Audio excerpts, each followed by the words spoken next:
Halos 24 oras lamang nang pumasok ang bagyong Tinoy sa bansa.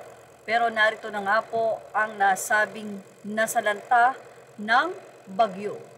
Grabe nga ang naging epekto ng bagyong Tinoy sa bansa, lalong-lalo na sa lugar ng Kabisayaan dahil doon ang naging mata ng bagyo.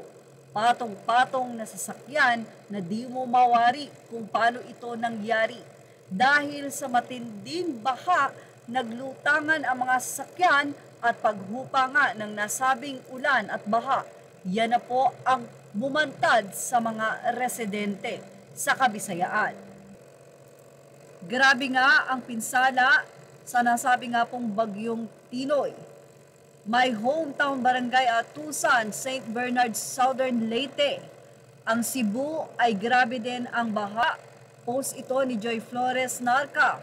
Habang ang mga Facebook post ng mga taga Cebu ay talaga naman pong nanghihingi na ng saklolo sa mga kinauukulan. Mula kay Ane Mariel Picarda, let's pray for those who are severely affected. Sana po mailigtas at ang lahat at mabigyan ng kaukulang atensyon sa kanilang mga pangangailangan sa mga panahong ito. Matapos ang lindol ay niragasa naman ng matindi at lakas ng bagyo ang Cebu. Grabe na ang baha dito sa Cebu. Ito po ay update 9 hours ago dahil kay bagyong Tino. Di pa rin natigil ang ulan. Pray for everyone po.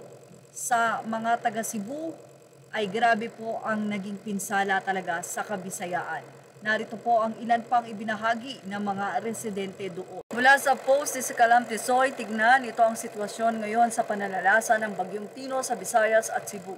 Sama-sama po tayong manalangin para sa kaligtasan ng ating mga kababayan na sinasalanta ng bagyo at paglubog sa baha.